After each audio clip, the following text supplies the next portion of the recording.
Help me reach 7,000 subscribers. Please like the video and share your thoughts in the comments. Your feedback helps make the content better. She set a plate in front of me like she always did. Roasted chicken, garlic green beans, a small salad with too much lemon because that's how I pretend it's healthy. Her smile was easy. She hooked my tie with a finger when I walked in and said, "Sit, eat." After dinner, she draped herself over my shoulder on the couch, some home renovation show buzzing in the background.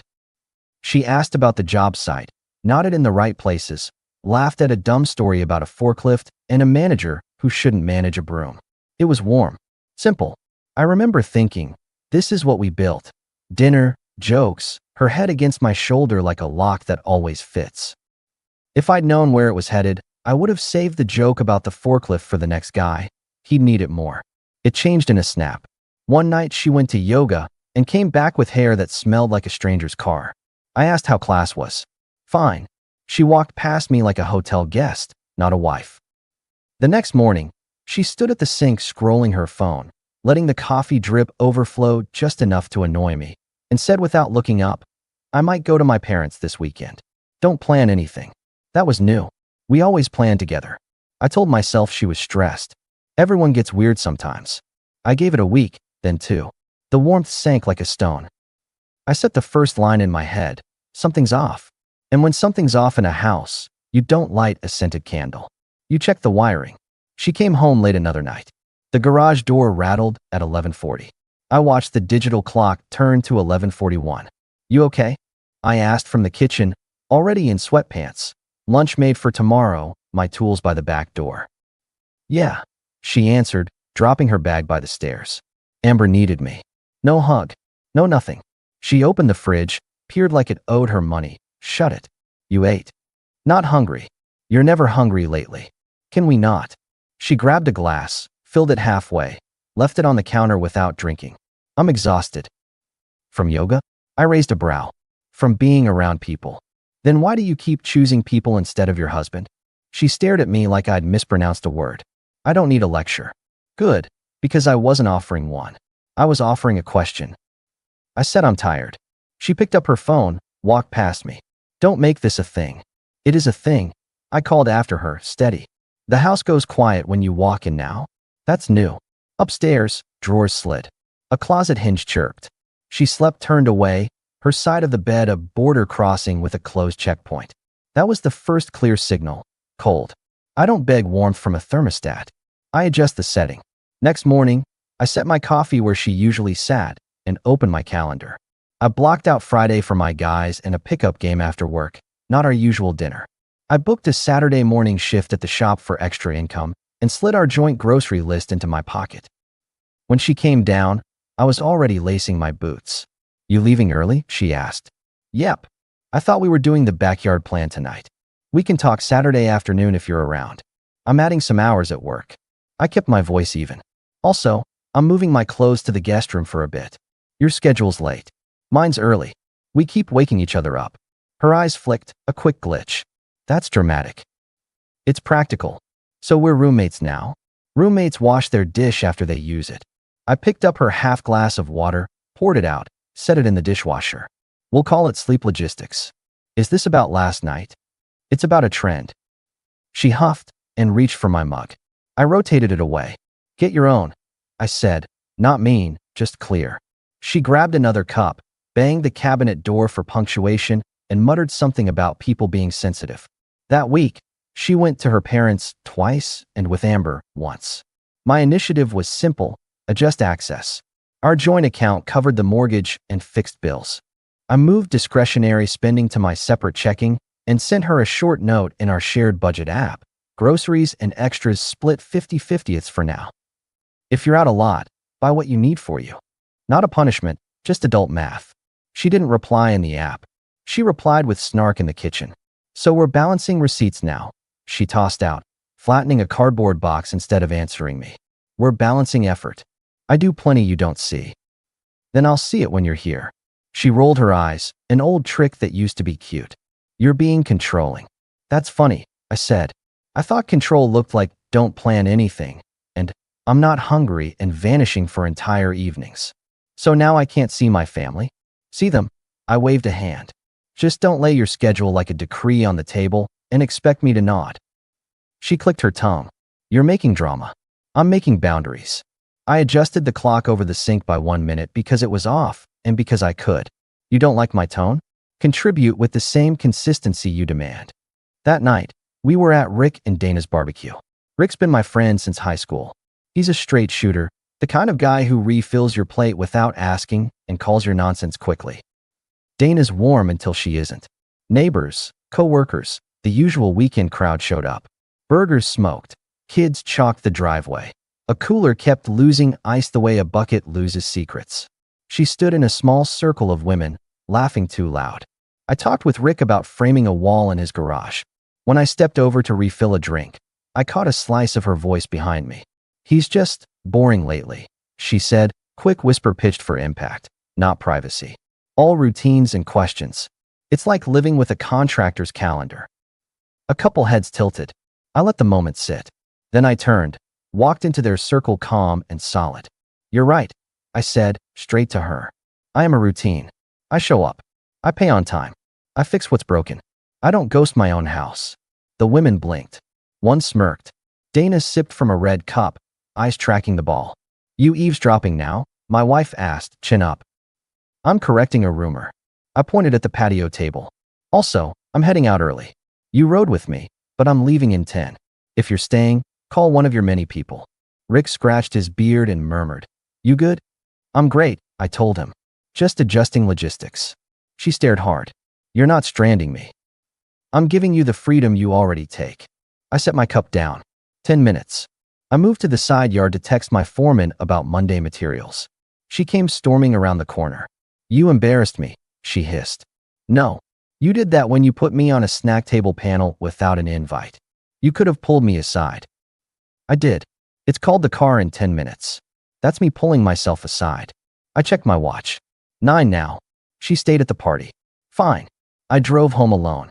I slept fine too. Guest room, door closed, zero performance anxiety of whether the air between us would measure his closeness. In the morning, a Lyft charge popped up on our joint account. I left it. Data is useful. 2 days later, she swung into the kitchen with a bag of pastries. She set one by my coffee like a peace flag. Truce, she asked. What are the terms? I overreacted at Rick's, she offered. You did too. Can we reset? Reset how? Dinner tonight. I'll cook. I studied her a second. First illusion, soft voice, sugary bag. She was moving like someone who felt a leash tug and didn't like the direction. A good negotiator never bites the first donut. Sure, I nodded. Dinner. She made pasta with shrimp and put on a playlist we used to put on Sundays. She asked about the garage job, laughed at the right beats again. When I reached for her hand on the counter, she let me hold it. It felt like a glove from last winter. Familiar, still good, not current. After we ate, she stepped close and rested her head against my chest. Sorry I've been distant, she said. That's factual, I replied. I'm trying. I see the try. Show me consistency.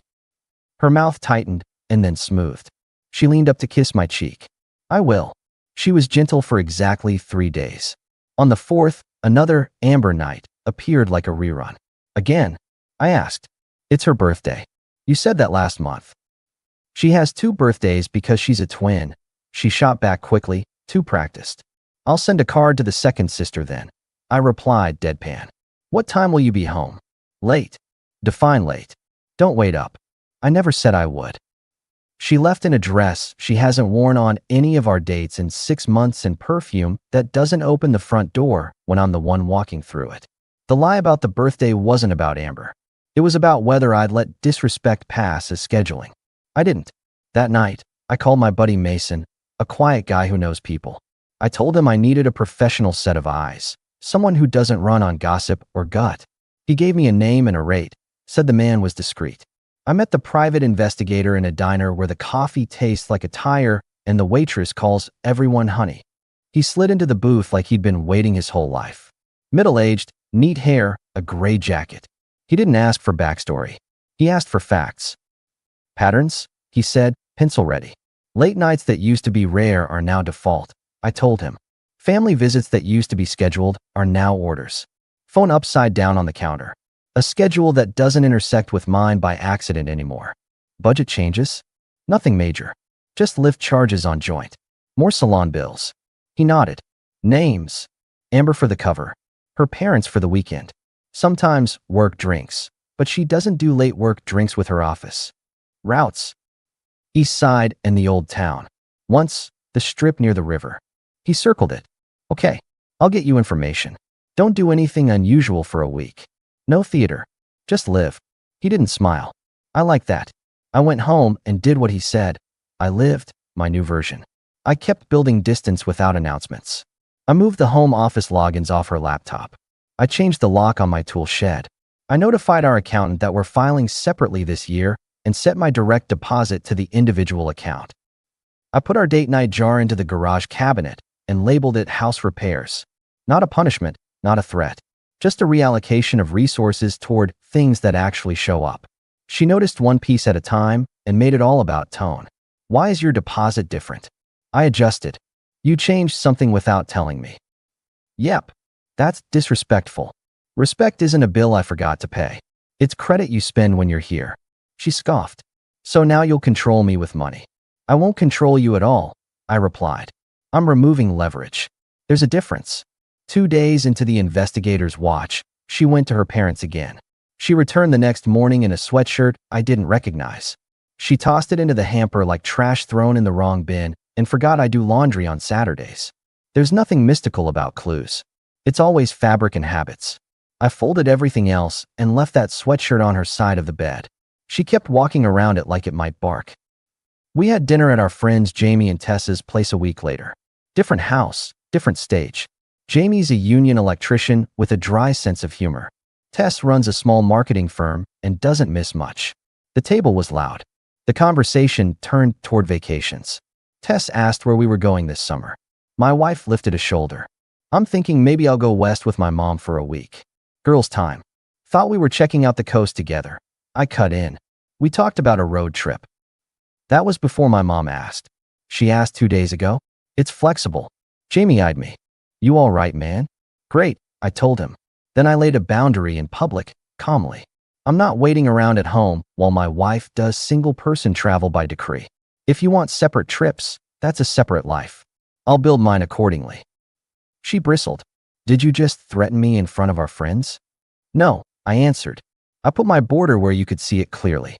Tess set down her fork. Maybe you two should. We're fine. I cut her off with a small nod. We just have different definitions of we. On the drive home, she stared at the windshield. You made me look bad. You did that. I just refused to support your PR. So what now? You'll punish me by planning something alone. Not a punishment. A plan. I flicked on the blinker and turned into our street. You can always choose respect and join. She didn't. She went quieter, colder, and disappeared longer. And then I got a call from the investigator. I have what you need, he said. You want it straight or gentle? Straight, I answered. He handed me a folder in his office like a doctor handing over test results. Photos, times, dates. Not a blurry mess of suspicion. Clear pictures. Her in a riverfront bar with a guy in a ball cap, his hand on her back. 2 days later in a different part of town with a man in a pressed shirt, the way she leans in at that angle that used to be mine. No overlap, just a schedule. He gave me names he'd verified through a license plate and a mutual colleague's social media, Mike. Jake. He added receipts for Lyft rides matching nights I already flagged, and a brief note. Pattern indicates planning and redundancy. I stood there flipping pages without shaking. This is what I know about myself at this age. I don't explode. I reorganize. He watched me process like people watch controlled demolitions. You're calm, he said. I adjusted the structure weeks ago, I answered. Now I'm just pulling a permit for a new build. He almost smiled. You'll be okay. I'm already okay. I just needed the blueprint. I thanked him, paid, walked to my truck. I called my attorney at lunch the next day and started paperwork. I arranged transfers so the mortgage and utilities would be covered, but my savings were protected. I moved valuables from the house to a safe box. I canceled a weekend trip we had on the calendar, told our friends I wouldn't be attending, and when a couple asked why, I told them the clean version. We're separating. I'll share when it's done. No sides needed. The men pulled me aside anyway. Mason met me at a sports bar that smells like pepper and old leather. He slid me a plate of wings and studied my face. "You going to be all right?" he asked. "I am." I tapped the folder I'd brought. "I'm also done." "You kicking her out tonight?" "When the paperwork's ready," I said. "I don't get theatrical. I get thorough." He shook his head. "You always were a slow blade."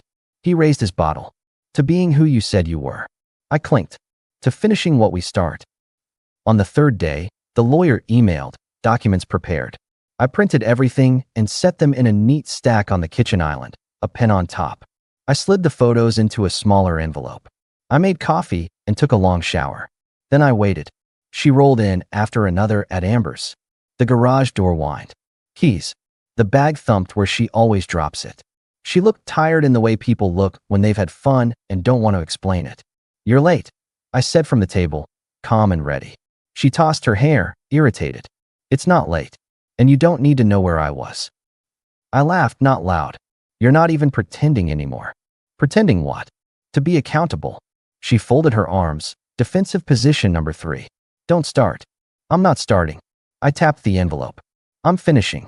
"Are the names Mike and Jake familiar to you?" Everything in her face paused. It was in the eyes first. Panic isn't a siren. It's a small light behind the retina.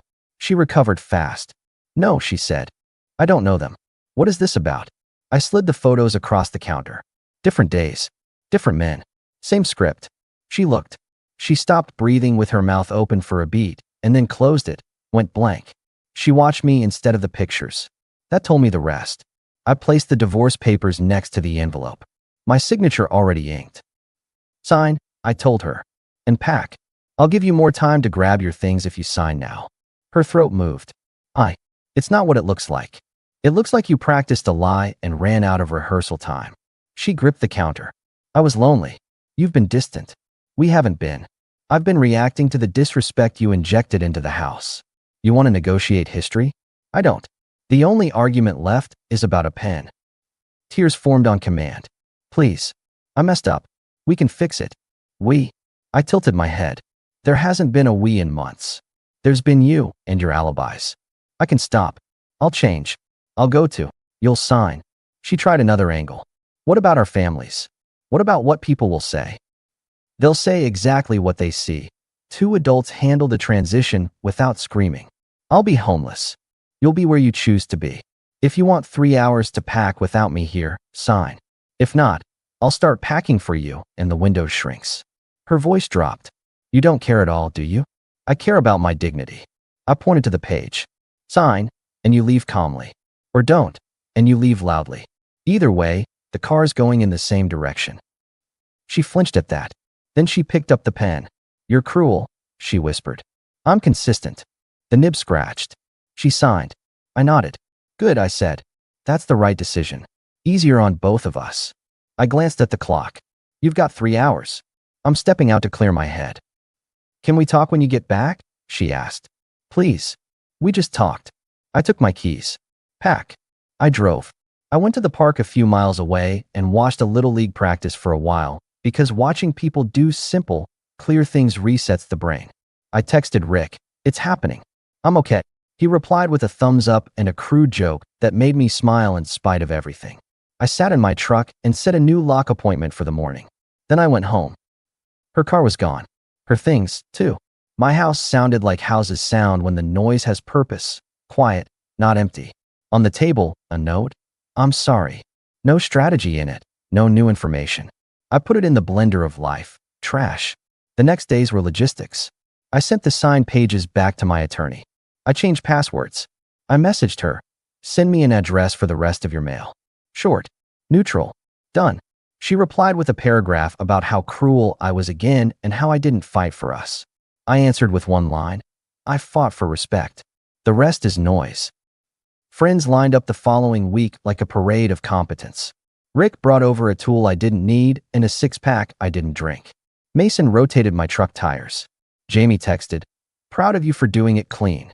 Tess tried to stay neutral but slipped in a "you deserved better" before she caught herself. My sister called and offered me the spare room if I wanted to get a new scene. I told her I was keeping the scene. I just changed the lead. When one of the guys asked why I hadn't kicked her out sooner, I laid it like it was. Paperwork, I said. You don't toss someone into the night and then tangle for months. You finish the steps, then the person. They nodded, not because they liked it, but because they recognized it. Then the machine of life started moving again. I started going to the early shift at the gym with Mason twice a week. I fixed the leaning fence. I took on a side job refurbishing a neighbor's shed and found out I liked the quiet process of sanding more than I expected. On Saturdays, instead of doing the joint grocery run, I bought what I wanted: eggs, oatmeal, chicken thighs, coffee that doesn't pretend to be dessert. I learned to cook a steak without smoke. I built a small shelf in the guest room and didn't move back into the old bedroom until I painted it the color I wanted, not the color we had compromised to 5 years ago. 6 months passed. I won't lie, I didn't bounce back like a rubber band. I healed like wood, sanded down, sealed, functional, still bearing marks under the finish. Some nights, I woke to the habit of checking whether the other side of the bed was warm. And then I remembered I hadn't had to negotiate anyone's evening or explain my own. The relief came in small clicks. No one rolling their eyes at the sink. No schedule sprung on me at the last minute. No private ridicule turned public snicker. When I missed the old comfort, I wasn't missing her. I was missing the memory before she started withdrawing interest and charging me fees of guilt. My people showed up in different ways. Rick dragged me to a minor league game and yelled at a player with such bad timing that everyone around laughed, and he bowed like an idiot. Mason helped me build a rack for my boards in the garage and said almost nothing, which is how he says enough. Jamie invited me to help him rewire a garage and refused to let me pay for pizza. My sister called on Wednesday nights and asked if I'd watch that old crime show again because she knows routine helps. When I got quiet, they let me be quiet. When I cracked a joke at my own mess, they laughed and didn't say too soon. Work was steady. A contractor's life rewards consistency. I picked up 2 new clients and one old one who recommended me, because you show up when you say you will. That line hit me in the ribs in a good way. It's what I want to be. It's what I am again. People still ask sometimes if I've heard from her. I don't. Through the grapevine, I caught wind that she's renting a small place across town, juggling bills, and trying on new crowds that don't fit quite right. That's not glee. That's physics.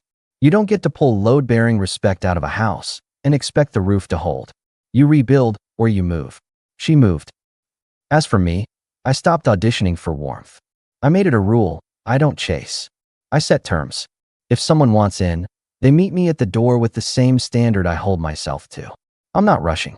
I picked up a sad little motorcycle off a classified site and started rebuilding it on weekends, something to work on that doesn't talk back. It's not therapy. It's bolts and metal, which are my kind of truth.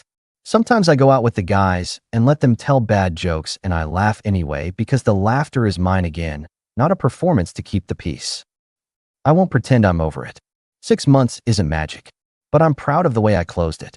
No shouting, no scenes, a clear ask, a clear consequence, and a door that closed on schedule.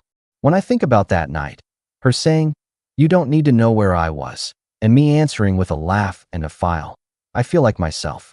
I didn't try to win her back. I didn't try to win anything. I enforced the only rule worth a damn in a house: respect or removal. Last weekend, I took a drive along the river where we used to walk. The sun didn't tell me anything profound. The water didn't reflect my soul. I parked, stretched, and texted Mason a picture of the bike parts finally aligned. "It runs," I wrote. He texted back a thumbs up and then, "Proud of you." I put the phone away and watched a couple walk by, laughing at something small. I hope I get that again someday. Not because I need it, but because it would be good to share the steadiness I fought to rebuild.